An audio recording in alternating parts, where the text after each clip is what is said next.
Y seguimos, esto es Próxima Parada, estamos en vivo hasta las 12 por radioveo.com.ar. Tenemos mensajes que nos llegan, saludos por este día de la radio que estamos celebrando. Estuvimos conversando con Diego Ripoll. Después, si te la perdiste, en nuestro canal de YouTube va a quedar colgada la entrevista para que puedas repasarla. El que la escuchó y la quiera volver a escuchar.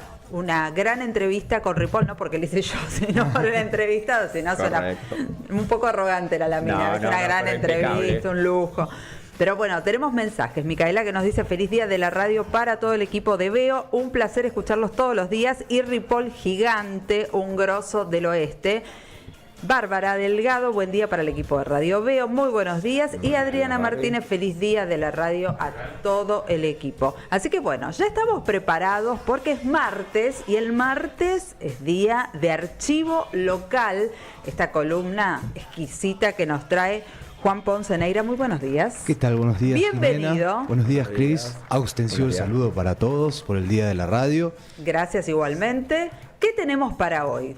Hoy les vengo a traer una historia relacionada a la aeronáutica, a la aviación, porque la semana pasada fuimos con el compañero Manuel, que está ahí detrás de cámara, al Museo Aeronáutico, el cual se ubica, como todos saben, en la base aérea de Morón, y tiene un montón de aviones históricos, tanto de Argentina como de origen extranjero, y nosotros nos centramos particular atención en no un avión, sino unos restos de un avión, los cuales pertenecían al teniente Benjamín Matienzo. Benjamín Matienzo es un nombre muy conocido en la zona porque varias calles, sí, claro, en Ciudad Jardín, en Ciudad Jardín, en Morón, en muchos otros lugares, en Moreno también, tienen su nombre, los cuales hacen referencia a un joven piloto tucumano que nació el 9 de abril de 1891 y se ingresó a la Escuela de Aviación Militar, las cuales en su momento, a principios del siglo XIX, estaba ubicada en el Palomar. Hoy en día está en Córdoba, pero bueno, en ese momento está ubicada en lo que hoy es la base aérea del Palomar. Sí. Allí se transformó en uno de los primeros pilotos militares en la historia argentina. Recuerden, para ese momento, cuando se graduó en 1917, la aviación todavía era una cosa muy precaria, muy iniciante, que todavía no tenía el desarrollo que tiene en la actualidad. Por eso, él se proponía de vez en cuando realizar diversas travesías y generar consigo un equipo de trabajo en el cual pudieran llevar a cabo distintas expediciones. En esa época también estaba Jorge Newbery, por ejemplo, también estaba Carola Lorenzini, más cerca en el oeste. Entonces, lo que él buscaba, como ya había un grupo de pilotos chilenos que habían podido cruzar la cordillera de los Andes por aire, lo que él quería era hacer lo mismo, emular el paso de San Martín, pero hacerlo de una manera mucho más dificultosa. Él lo que quería hacer era cruzar por Mendoza. Mendoza es conocida como el techo de la cordillera de los Andes, porque ahí está la Aconcagua. Más altas. Exactamente, por ahí están las montañas más altas, por lo cual la dificultad era todavía mayor. Y se imaginan en esa época donde no existía toda la tecnología que tenemos hoy. No, por supuesto. Donde cruzar en un avión primero era un solo piloto, no había un copiloto ni siquiera, o un acompañante. Eras vos solo en tu avión, y muchas veces tenías que sortear dificultades climáticas y hacerlo siempre con la precaución de una posible fatalidad. Podía fallar. Correcto. Podía fallar. Como diría Tuzán, exactamente. Sí. Entonces, lo que se propuso él junto a sus compañeros Pedro Sani y Antonio Parodi fue la de cruzar esta cordillera de los Andes por la zona de Mendoza, para ser el primero que lo logre. Porque hasta ese momento nadie lo había podido lograr por esa zona. Por ese lugar. Muchos lo habían hecho por otros lugares más amigables, ¿no? Claro. Entonces, lo que hicieron fue alistarse cada uno con su respectivo avión.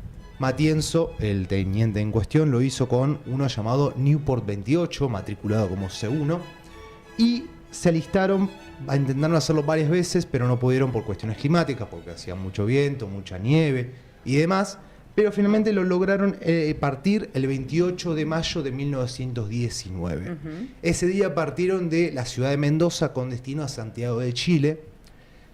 Al partir, tanto Sani como Parodi y de los compañeros de Matienzo desistieron de la travesía porque había mucho viento y mucha nieve en ese día. Sí. Entonces, como se imaginarán, pleno otoño, el clima hostil era demasiado. Entonces optaron por volverse para Mendoza.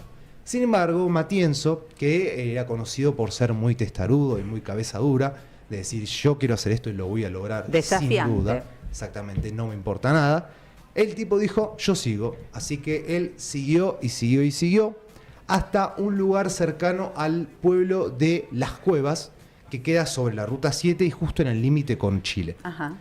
Allí, de un momento para el otro, se dice que tuvo que aterrizar porque no podía más volar el avión por falta de combustible, por demasiado viento que Claro, había. las inclemencias climáticas, Exactamente, tremendo. era muy complicado.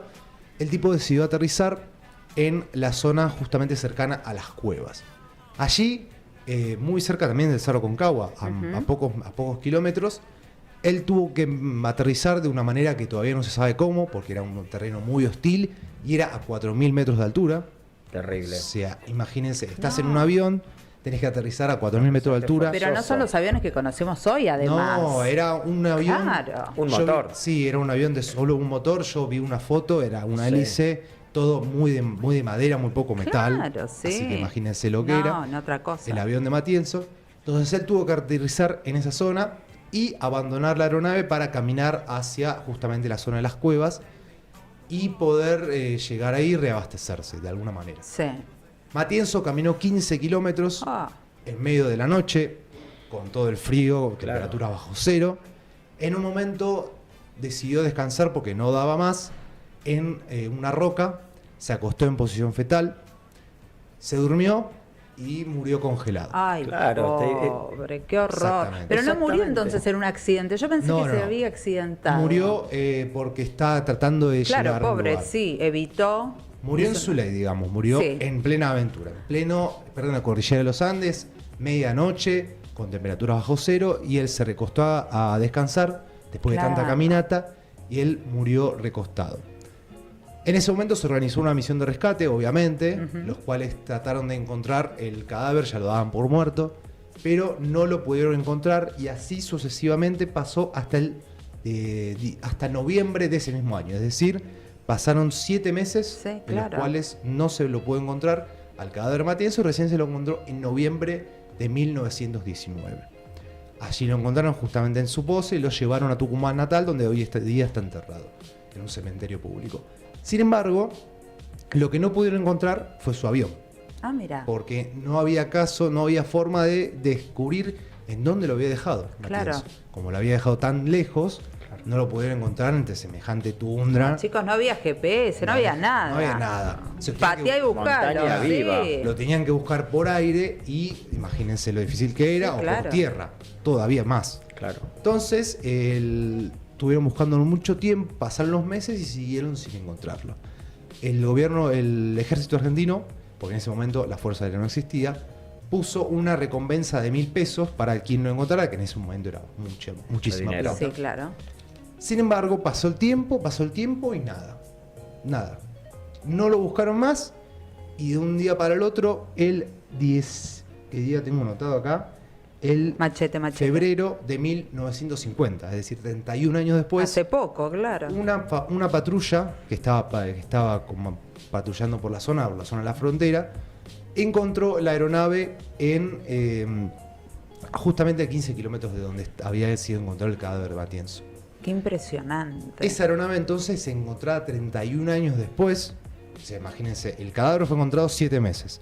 Y la nave 31 Casi años 30 después. años después, sí. Exactamente. Fue considerada como una auténtica reliquia y hoy en día los restos de esa aeronave pueden ser vistas en el Museo Aeronáutico de Morón. Qué Museo Nacional de espectáculo. Aeronáutica. Qué historia, porque uno, mira, viste, de escuchar las calles, si vos te pones Exactamente.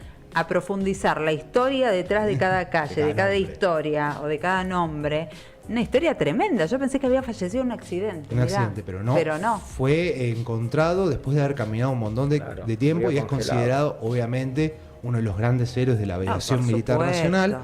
Y justamente estos restos están perfectamente conservados gracias a al hielo. Frío. Claro, Exactamente. los mantuvo. Fueron tapados con nieve y con hielo durante tanto tiempo. Y hoy en día pueden ser vistos en el Museo Aeronáutico de Morón. Hay una nota en Viví el Oeste, Exacto. en la cual hay una foto donde se ve a ese material todo rodeado por 4 cóndores negros, que es como la simbología de los grandes aviadores. La tumba, por ejemplo, de Jorge Newbery, que está en el cementerio de la Recoleta, tiene también unos cóndores negros, los cuales son como los grandes significantes en la historia de la aviación nacional. Así que pueden verlo, pueden ver la nota que hicimos en Brillo del Oeste para quien esté curioso de ver cómo luce hoy en día esos restos de la aeronave. Así que pueden ir a verlo de viernes a domingo. La entrada al Museo Aeronáutico cuesta simbólica. $1.000. Exactamente, es simbólica.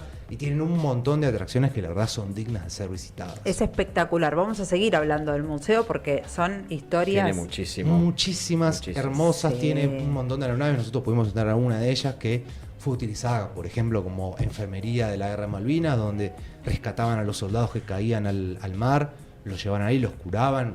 Una cosa impresionante. Mucha historia de acá, a pasos, Claro, en Morón. Pasos del Así Oeste, que exactamente. muchísimas gracias. Esperamos muchas más historias porque Sí, totalmente. nos quedamos Vos sabés sorpresa. que en el aeropuerto de Tucumán, un poco lo que vos Sí. contaste, hay una información sobre él, Sobre porque Matienzo. exacto, sobre Matienzo, porque el aeropuerto de Tucumán se llama Benjamín Matienzo, Claro. y cuenta muy brevemente la historia y tenía Sí. entendido que había muerto congelado. Había muerto congelado, Sí. exactamente. Murió en posición fetal descansando. Pero como O sea, dijiste vos, en su ley. en su ley, exactamente. Logró Una lo que misión que, quería. él quería Exactamente. hacer. O sea, sí. él, imagínense, nació en 1891 y murió en 1919. No había llegado ni a los 30 años. Claro, Claro. muy joven, muy Muy joven. joven. Re joven. re Por eso se joven. le dice que es un pionero, porque alguien tan joven de poder conseguir ese logro no se había visto nunca. Claro. En la aviación claro. militar, sobre todo. Súper interesante. Impecable. Gracias, Juan, porque la verdad que Muchas este, gracias, Juan. este archivo local, semana a semana, Por supuesto. los vamos informando a nuestros oyentes, a los lectores Claro. de Vivir Las Oeste vamos también. cultivando. Claro, Exactamente. encuentran la nota con Así fotos. que algún día saben si van por la calle Matienzo, ahora saben por qué se llama. Porque se llama Matienzo. Muy Se bien. llama Benjamín Matienzo. Gracias, Juan, por haber venido. Muchas gracias a ustedes. Gracias, Seguimos Juan. con más programas.